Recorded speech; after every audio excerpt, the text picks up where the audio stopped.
नमस्कार दोस्तों, मैं हूं नीरज और आपकी अपनी कक्षा में स्वागत है। इस वीडियो में हम लोग उत्तर प्रदेश में ऊर्जा परिदृश्य के बारे में समझेंगे कि उत्तर प्रदेश में ऊर्जा का क्या परिदृश्य है, यानी कि क्या सिनेरियो है। तो जैसा कि हमें पता है कि उत्तर प्रदेश में बिजली जो है नॉर्मली हमेशा तो नहीं रहती है, यानी कि एक तरफ से उसके ऊपर बिजली का संकट जो है अनुभव करता रहा है हमेशा से ही। और ऐसा क्यों है? क्योंकि हमारे पिछले कुछ सालों में बिजली की जो डिमांड है वो तो बढ़ रही है, लेकिन जो उसका प्रोडक्शन है वो बढ़ नहीं रहा है। तो प्रोडक्शन नहीं बढ़ रहा है तो इसका मतलब है कि नॉर्मली जो है हमको जितना हम प्रोड्यूस कर रहे हैं उससे ज़्यादा खर्च करने की ज़रूरत है, तो हमें बिजली कहीं ना कहीं से कट करनी ही पड़ेगी, तभी हम उसको मैनेज कर सकते हैं। तो 2013 में देखा गया था कि बिजली आपूर्ति और जितनी डिमांड थी उसके बीच में लगभग 43% का जो है अंतर आ गया था। तो देखें तो मेगावाट की भी बात करें, अगर वही इसी 2013-14 के बारे में ही, तो उस समय जो है 15,839 मेगावाट की रिक्वायरमेंट थी, डिमांड थी, लेकिन हमको लगभग इतना मिल रहा था, कितना, 6,832। तो इस तरीके की चीज़ों को दूर करने के लिए जो है सरकार ने क्या किया, कुछ और डिविजन्स बनाए। डिविजन्स मतलब एक हमारा इलेक्ट्रिसिटी बोर्ड है, स्टेट इलेक्ट्रिसिटी बोर्ड, उसको जो है उसके छोटे छोटे हिस्से किए अलग अलग, जिससे कि थोड़ा काम और आसान हो सके। जिसमें सबसे पहले जो है उन्होंने यूपी पावर कॉरपोरेशन लिमिटेड यानी कि यूपीपीसीएल बनाया। दूसरा जो है यूपी राज्य विद्युत उत्पादन निगम बनाया। और तीसरा जो है यूपी जल विद्युत निगम बनाया। ये तीन जो है अलग अलग डिविजन्स बनाए और ये डिवीज़न मिलके इन लोगों ने काम करना शुरू किया, जिससे कि काम एरिया इन्होंने अपना अपना बांट लिया और उससे कारण से जो है थोड़ा काम आसान हो गया। इसमें आप सोचें, ऐसे सोचें कि उन्होंने क्या किया कि हाइड्रो पावर प्लांट एक डिपार्टमेंट ने ले लिया और स्टीम पावर प्लांट दूसरे ने ले लिया, ट्रांसमिशन का काम किसी और ने ले लिया। तो इस तरीके से अलग अलग करके उन्होंने अपना काम बांटा, जिसमें पहले क्या था कि राज्य बिजली बोर्ड जो है वो सारा काम देखता था। इसके अलावा एक और इन्होंने बनाया डिवीज़न, जो कि यूपीपीसीएल के साथ में ही काम करती है। वो क्या है आपका, कानपुर विद्युत आपूर्ति कंपनी यानी कि केस्को का गठन किया, जो कि फुल 100% जो है स्टेट यूपीपीसीएल के साथ में ही काम करती है। अब इसके बाद जो है अगर हम ऊर्जा क्षमता की बात करें यूपी में, तो क्या है, ऊर्जा क्षमता की बात करें तो देखिए हाइड्रो से हमारे पास जो है एक आपको समझने के लिए एक तरफ से कह सकते हैं कि एक डेटा दिया गया है यहाँ पे कि 2009 और 2010 की अगर बात करें तो क्या है, पहले कितना था, 2009 में 530 था और फिर बाद में 520 हो गया हाइड्रो, यानी कि हाइड्रो के कुछ प्लांट जो हैं वो बंद हो गए होंगे। क्यों? क्योंकि डिपेंडेंट है पानी पे, अगर पानी कम या ज़्यादा होगा तो वहाँ पर हमारा काम नहीं हो सकता है। फिर थर्मल की बात की जाए तो थर्मल कितना था, 4120 था और जो कि बढ़ के कितना हो गया, 4370 हो गया। फिर नए जो प्लांट बने 2009 में 400 जो है आपके मेगावाट प्रोड्यूस करते थे और 2010 तक जो है वो कितने हो गए, 590 मेगावाट तक चले गए। तो टोटल का दिखा रहा है कि 5050 था और 5480, यानी कि इतना जो है कुछ परसेंटेज बढ़ गया आपका। ठीक है, तो एक तरफ से कुछ इस तरीके का जो है एक ऊर्जा कैपेसिटी के बारे में है कि 2009 में कितनी थी और 2010 में हमारे पास कितनी थी। फिर इसके बाद बात करते हैं कि मार्च 2013 में क्षेत्र में स्थापित उत्पादन क्षमता, यानी कि उस समय कितना उत्पादन हो रहा था अलग अलग तरीके से। अलग अलग मतलब राज्य कितना कर रहा था, निजी क्षेत्र कितना कर रहे थे, केंद्रीय कितना था और कुल कितना था। इसमें सबसे पहले थर्मल की बात करते हैं। तो थर्मल में ऑब्वियस सी बात है, कोयला या गैस जो है फ्यूल के तौर पे इस्तेमाल किया जाता है। तो राज्य जो है ये काम कर रहा था इतना 4923, गैस पे कोई काम नहीं था, सारा का सारा प्रोडक्शन कोयले से ही होता है। निजी क्षेत्र कितना कर रहे थे, 3090 और केंद्रीय जो है 2749। तो टोटल ये आपको कोयले से निकल आया कि कितना।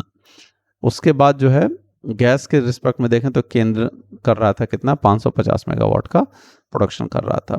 फिर थर्मल में टोटल निकल आता है, इनको जोड़ लेंगे टोटल निकल आएगा। फिर नाभिकीय यानी कि न्यूक्लियर पावर कितना डेवलप हो रहा था, वो सिर्फ केंद्र ही कर रहा है, यूपी या निजी क्षेत्र के पास ऐसा कुछ भी अभी सिस्टम नहीं है। तो केंद्र कितना कर रहा था, 336 मेगावाट का। फिर हाइड्रो, हाइड्रो का मतलब जहाँ पे पानी से अपन बिजली जो बोलते हैं, जहाँ पे पानी से बिजली बनाई जाती है। तो राज्य आपका 524 और केंद्र आपका 1297। तो इस तरीके से समेशन होता चला जाएगा। फिर उसके बाद जो है रिन्यूएबल एनर्जी रिसोर्सेज की बात करें तो रिन्यूएबल एनर्जी रिसोर्सेज में आपका सोलर प्लांट भी आ सकता है और आपका विंड एनर्जी, टाइडल एनर्जी, इस तरीके की चीज़ें आ सकती हैं। तो राज्य के पास बहुत छोटा सा हिस्सा है, दैट इज़ 25 मेगावाट। निजी क्षेत्र इस पे ज़्यादा काम कर रहे हैं, तो इसमें 799 मेगावाट का है और केंद्र इस पे अगर कुछ नहीं किया है, टोटल मिलके आपका 824 आ जाता है। तो कुल योग यानी कि ग्रांड टोटल की बात करें सबको जोड़ के, तो इस तरीके से इतना जो है 2013 में जो क्षेत्र में स्थापित यानी कि यूपी में स्थापित था उसके अकॉर्डिंग यहाँ पे लगभग इतना मेगावाट 14,294 मेगावाट जो है बिजली का प्रोडक्शन हो रहा था। अब बात करते हैं खपत की। तो खपत में यहाँ पे कुछ साल दिए गए हैं वो समझने के लिए कि कहाँ पे कितना जो है हो रहा है। तो हमारे पास टोटल उपलब्ध ऊर्जा जो है वो आपको देखिए अलग अलग साल की यहाँ पे लिखी गई है। फिर उसके बाद ट्रांसमिशन लॉस। ट्रांसमिशन लॉस का मतलब होता है कि बिजली को एक जगह से दूसरी जगह ले जाने के लिए हमको बड़े बड़े जो पोल आप देखते हैं, टावर, बड़े बड़े टावर देखते हैं, उनमें जो है आपका क्या होता है, ट्रांसमिशन के लिए तार अलग अलग इस्तेमाल किए जाते हैं और उनको भेजा जाता है एक जगह से दूसरी जगह पे। तो जब ऐसा होता है तो उस समय जो है लॉसेस होते हैं उन वायर में, इलेक्ट्रिसिटी का लॉस होता है। तो वो यहाँ लॉसेस दिखाए गए कि लगभग कितने कितने मेगावाट जो है मिलियन यूनिट जो है बिजली की खपत वहाँ पे लॉस में चली गई थी। फिर बिक्री के लिए जो उपलब्ध ऊर्जा थी वो ये ऊर्जा दिखाई गई है यहाँ पर, इतनी इतनी जो है मिलियन यूनिट्स जो है इतनी बची थी। तो नुकसान जो है लगभग ये परसेंटेज में दिखाया 31% का जो है लगभग नुकसान में जा रहा था। फिर इसके बाद जो है सेक्टर वाइज बिजली की खपत दिखाई गई है। सेक्टर वाइज का मतलब औद्योगिक क्षेत्र, कृषि क्षेत्र, घरेलू है और वाणिज्य कमर्शियल है। तो इंडस्ट्री में यहाँ पे MU लिखा हुआ है। MU का मतलब है आपका मिलियन यूनिट, ठीक है, ये चीज़ ध्यान रखेंगे, मिलियन यूनिट। और यहाँ पे जो ये ब्रैकेट में लिखा है ये परसेंटेज है। तो औद्योगिक क्षेत्र जो है 10,153 मिलियन यूनिट यूज़ कर रहा था, जो कि लगभग कितना है 25.67 है। ऐसे ही ये तीनों सेशन का दिखाया 2008, 9, 9, 10, 10, 11। फिर कृषि में कितना यूज़ हो रहा है 17.12%, यानी कि वो 17.12, फिर 17.87 और 18.30, ये तीनों साल का लगभग बराबर ही है। उसके बाद घरेलू में आप देखेंगे तो घरेलू में एक तरफ से कम ही हो गया है, पहले 40% था, फिर 38.82 हो गया, फिर 37.60 हो गया है। फिर कमर्शियल की बात करें तो कमर्शियल में आपका 7.4, फिर 7.8, फिर 7.1, इस तरीके से जो है परसेंटेज में डिवाइड हुआ है। कहाँ कहाँ पे कितनी खपत हो रही है, सारा का सारा खपत की बात है। फिर ऊर्जा की आपूर्ति यानी कि मांग कितने थी, कितनी अवेलेबल हुई, ये सब चीज़ें यहाँ पे बताई गई हैं। तो देखिए, तो ऊर्जा की आवश्यकता थी लगभग इतनी मिलियन यूनिट की, 76,292। एक एग्जाम्पल लिया जा रहा है 10, 11, 11, 12 का है। उपलब्ध कितनी हुई 64,846। तो लगभग सप्रेस में हमारा 11,466 चला गया, जो कि परसेंटेज में 15% हमको कम बिजली मिली। वैसे ही आपका 2012-13 का भी दिखाया गया है, उसमें 16.5% बिजली जो है हमको कम मिली है।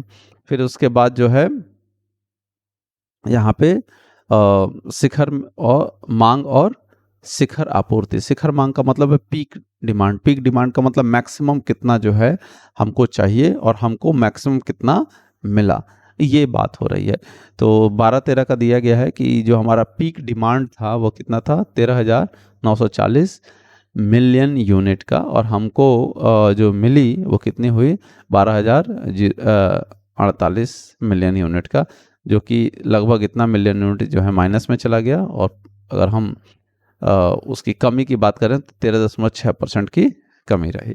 तो आप एक तरफ से ओवरऑल देखेंगे तो क्या हो रहा है कि हमारे पास इलेक्ट्रिसिटी जितनी हमको चाहिए उतनी हमारे पास अभी यूपी में उतनी अवेलेबिलिटी नहीं है। इसलिए आजकल करंट सिनेरियो में भी आप देखेंगे तो आपको क्या मिलेगा कि अभी भी जो है शहरों में तो थोड़ी बिजली ज़्यादा आती है, लेकिन गांव में अभी भी बिजली की कटौती काफ़ी है।